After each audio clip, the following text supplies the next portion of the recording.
सुल्तानपुर के पास में एक भयानक जंगल था और उसे जंगल में एक घर था जिसमें एक कालू कौवा और उसकी माँ ट्यूनी चिड़िया रहती थी। कालू कौवा अक्सर जंगल में काम करने के लिए चला जाता था। टोनी चिड़िया घर पर अकेली रह जाती थी। उसकी देखभाल करने के लिए कोई भी नहीं था। ट्यूनी चिड़िया अक्सर बीमार हो जाती थी। एक दिन की बात है, ट्यूनी चिड़िया की तबीयत बहुत ज्यादा खराब हो जाती है और कालू कौवा भी घर पर नहीं होता है। शाम को कालू कौवा जब घर पर आता है तब देखता है कि मेरी माँ की तबीयत बहुत ज्यादा खराब हो चुकी है और अपने माँ से कालू कौवा पूछने लगता है।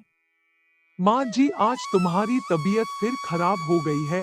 आप अच्छी तरीके से इलाज क्यों नहीं करा लेती हो ताकि आगे चलकर कोई दिक्कत न होने पाए। अगर ऐसे ही रोज तबीयत तुम्हारी खराब होती रहेगी तो मैं जंगल में काम करने कैसे जाऊंगा।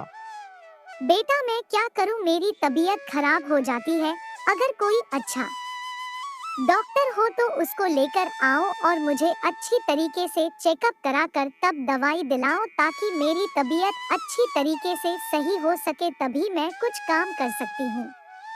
ठीक है माँ जी, तुम परेशान मत हो। मैं डॉक्टर बंटी कबूतर के पास जाता हूँ और उसको लेकर आता हूँ और तुम्हारा इलाज अच्छी तरीके से करवा देता हूँ, वरना रोज रोज मुझे काम पर जाने में दिक्कत होने लगती है। कालू कौवा बंटी कबूतर को लेने जाने के लिए निकल पड़ता है।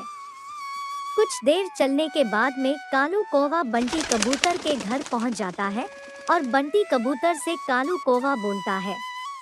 डॉक्टर साहब, तुम हमारे साथ जल्दी से घर चलो। मेरी माँ की तबीयत बहुत ज्यादा खराब हो चुकी है। अगर जल्दी नहीं चलोगे तो कुछ भी हो सकता है। आपको जल्दी से जल्दी चलना ही पड़ेगा।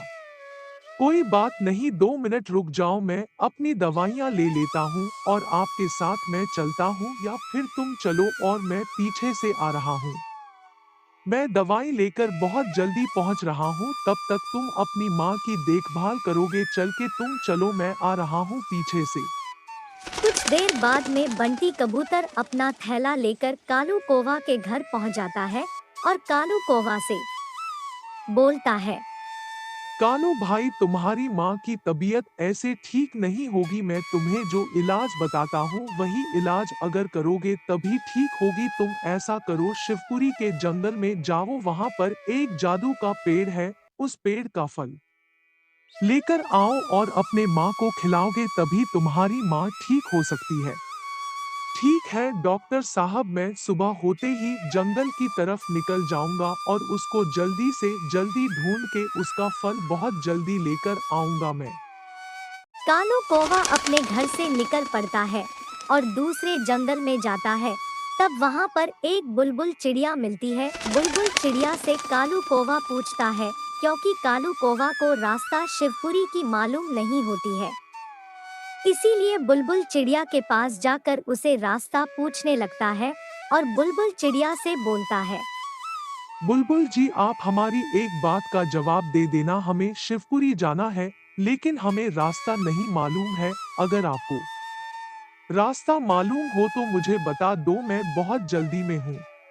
कालू जी, आप तुम यहाँ से सीधे ही चले जाना और आगे 2 3 4 जंगल पड़ेंगे। उन जंगल को पार करके तब तुमको शिवपुरी नजर आ जाएगी और तुम वहाँ से अपना जो भी काम करना है कर सकते हो।